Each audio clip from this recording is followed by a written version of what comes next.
evening, everybody. Good night, or no, good evening. I think is what you say when you say hello.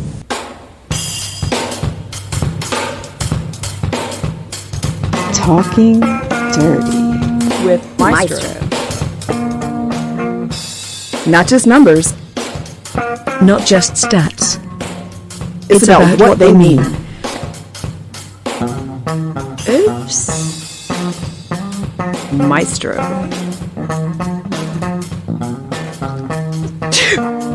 We're gonna throw this into a movie. See, is that better for you? Educate me. I'm going to send to you the information. Talking Dirty.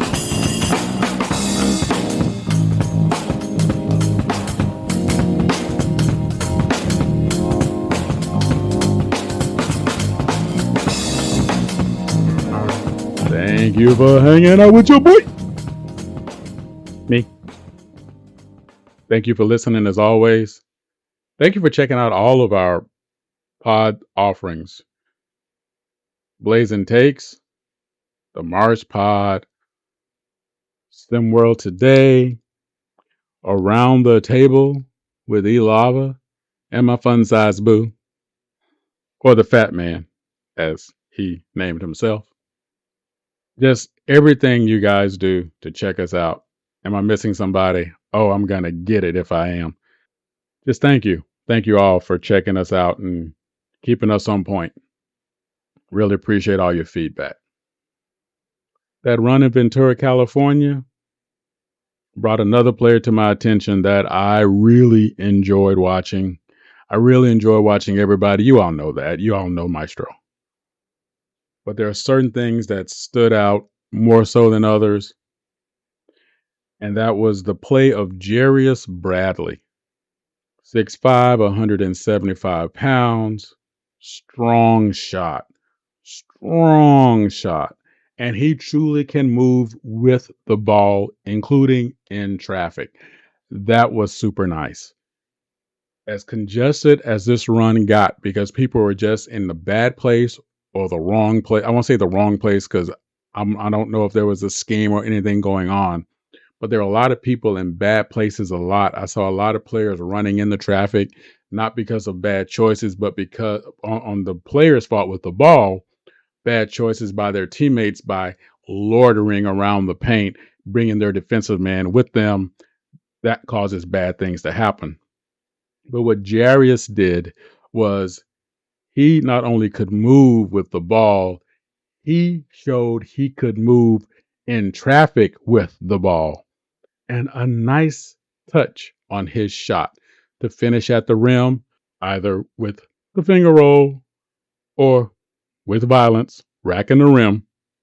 Everything seemed appropriate. Even stronger than that was his timing throughout. He was always positioning himself to be an outlet for his teammate. He was always positioning himself to be the relief. He was always positioning himself so that if his teammate got into trouble, there's your valve right there. And then he would capitalize on that. And man, could he move with the ball. I know I said it before. There was one particular play where he was dribbling. He was right-hand dribble. He goes right, lean. He leaned with the right. So he did right, lean, left, jab, step back, right, lean, left, jab, step back. And then the next time he took off to the left, he was gone so fast with this move. He ended up doing a reverse, having to do a reverse at the rim because the lane was crowded. But he was so fast, even with the crowded lane. That's what I talked about before. He was able to navigate through the one lane that he had, the only good choice that he had. He was able to make that happen, make that capitalize, make that work, turn it into 2 for his team. And his shot is just a mega plus.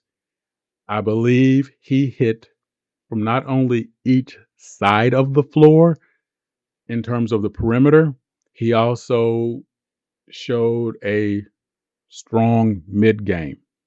And that was the 1 or 2 times that I remember or noted that he shot from the midi range. Now, that would be a gap filler for me with him. The outside shot is there. His ability to move without the ball is there. What's missing? That mid-range jumper. With his athleticism, his ability to move with the ball and be available without the ball, he'd be shooting free throws all day. Because why? He'd be in a part of a floor that often does not get defended with everybody trying to guard against the three or collapse down on the big in the paint. Guess where I am? I'm in the condo by myself, baby. Give it to me. Woo! Ice cream. All good.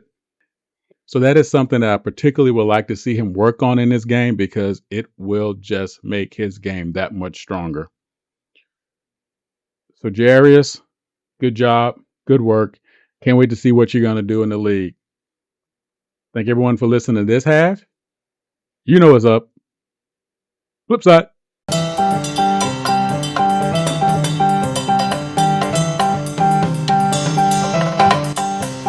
Thank you for listening to Maestro. Want to get involved? Bring it. Drop in discord.gg/SimWorldNBA. If you have the brain, join as a coach. If you have the game, join as a player. see the game, be the game. Now, Back to Maestro.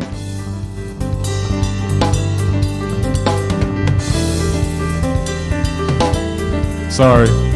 We'll be right back. Okay, we're back. Welcome back and thank you for hanging out with your boy. Let's talk about timing and what that really means. I know I said this a lot calling games last season, and I don't believe I ever really explained what that meant. So let's have a go of it right now. Caveat, say it with me. What your coach tells you to do or trains you to do is what's going to take precedent than what I'm saying. But this is something for your noodle in case you don't have these principles in play. Which, with the great coaches in SimWorld Hoops, I can't imagine you don't. The last 4 minutes of every quarter should be treated as a 2-minute drill. If we have the lead, I'm not running the ball up unless I have a break. I'm hustling the ball up, letting clock run, running our offense, pure passes, not necessarily a spread offense, but a deliberate offense to get a good quality shot. Now, what's a good shot? A good shot is one that I have effectively used the clock the way I want it to. 2, it's a shot that I can take with a high percentage of success. Running the ball up and making a breakaway 3 is not necessarily a good shot. Also another, in the case of having the lead, even on a breakaway, if there's a defender there, I'll make it a wash. I'll flare out to the rail, let my teammate catch up. And the key is this. With the lead, I'm not looking to run into the shot zone until there's under 10 to 7 seconds on the shot clock. Why am I doing that? I'm not taking the air out of the ball, but I'm definitely being deliberate enough to make sure the clock is on our side. They can score if they don't have the ball. If I do not have the lead, I'm always pushing the ball up. I'm trying to get my shot off with perhaps more than 12 seconds on the clock. So I go into shot mode right away. It doesn't mean I run down and I chunk a 3. It means I run down and we get into the offense faster. And why do I say with 12 seconds left to go on the clock? because now once we make that bucket, I'm going to go from medium light to heavy pressure on the inbound pass every single time to slow them up, make them hopefully turn the ball over, capitalize on that. Bucket for me. The less time you spend scoring, the more time you have to score when you are behind. And that is the key to that part of managing the clock from either behind or in the lead. I think I shared with everyone. My high school coach, the plan was always this. No matter what, if we were 1 point up, 2 points up or 2 points down, no timeout in the last 2 minutes. It was always press the ball to the rim. He believed in saving the timeout until we absolutely needed it.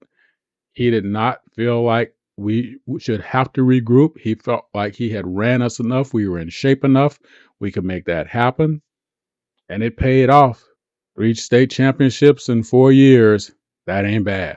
The idea of managing the clock is huge. Again, if you bring the ball up and you are in possession of the ball for 7 seconds or more and you're not going anywhere, how long is a shot clock? 7 seconds is what percentage of that? You do the math. You know it's a lot. Be smart.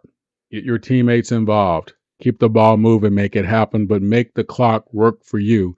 Don't start thinking about the clock when there's 1 minute left. Start when there's 4 minutes left, because then you don't have to make up for so much time later. And you give yourself a better chance, particularly if you're behind. Thank you for checking out The Voice. Well, no, Elava's The Voice. But thank you for checking out the pod. Again, drop in your line. Tell me what you want to hear. Tell me what you want to talk about. And for all of you who don't know the rules, in movies, no matter how much you fight, no matter how much you tussle, no matter how much you struggle, your hair is always on point, right? Like I need to talk to somebody.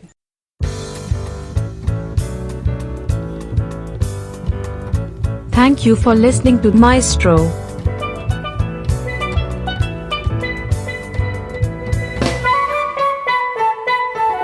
Thank you again for checking out Maestro. Drop a tag below and give us a piece of your mind. See you next time.